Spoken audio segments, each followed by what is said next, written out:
Today's video is bound to offend quite a few people, but I still have to say it. If you're planning to immigrate to Australia, I advise you not to come. If you're a new immigrant in Australia, then I urge you to watch this video to the end and keep your eyes wide open, because there are countless people around you ready to take advantage of you. The very first thing new immigrants do after arriving is buy a house. Recently, the Australian government launched a 5% down payment home buying scheme, and all sorts of media are hyping it up, making it seem like you're getting a great deal from the government. But I'm telling you, do not use it because it's a complete scam targeted at new immigrants like you. First of all, you need to understand what a 95% mortgage really means. Let's take Melbourne as an example. If you buy a house at the upper limit of $950,000, that means you need to borrow $900,000. Not even counting the principal, just the interest alone would require you to pay $4,800 a month. And that's after tax income. According to the stress test that your monthly mortgage payment shouldn't exceed 1/3 of your income, your annual income would need to be at least 150,000 Australian dollars. Is it realistic for a new immigrant, unfamiliar with everything in Australia, to immediately have a $150,000 annual salary? And on top of that, this house can't be rented out. Unlike other first home buyer policies that waive stamp duty, this one doesn't.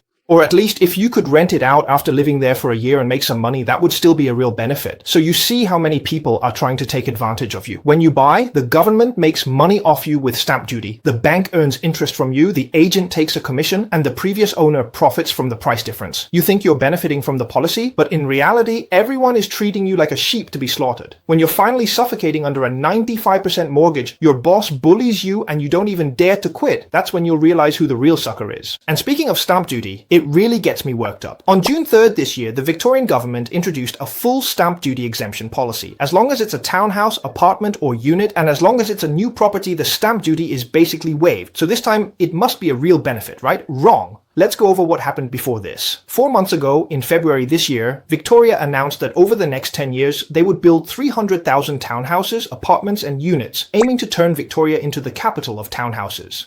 Take a look at this timeline. In February, they announced a massive development plan. Bam, bam, bam, all the developers' applications got approved. Then just 4 months later in June, they immediately waived stamp duty so that you new immigrants could come in and take over the properties. Let me explain what a new property means here. It's when the developer takes your down payment first, but the house hasn't even been built yet, not even started. They use your money to get a bank loan to build the property, and 2 years later, when it's finished, they hand the house over to you. So the government is working hand in hand with the developers to suck in your money first. Honestly, I think the Australian government, they're blatantly taking advantage of you new immigrants who don't understand the Australian property market. Alright then, I'll just say it straight. Anyone investing in apartments in Melbourne is a E. Here's the price trend for Melbourne CBD apartments over the past 15 years. Basically, this applies to apartments in any area of Melbourne. 1 bedroom, 2 bedroom small units haven't increased in value for 15 years.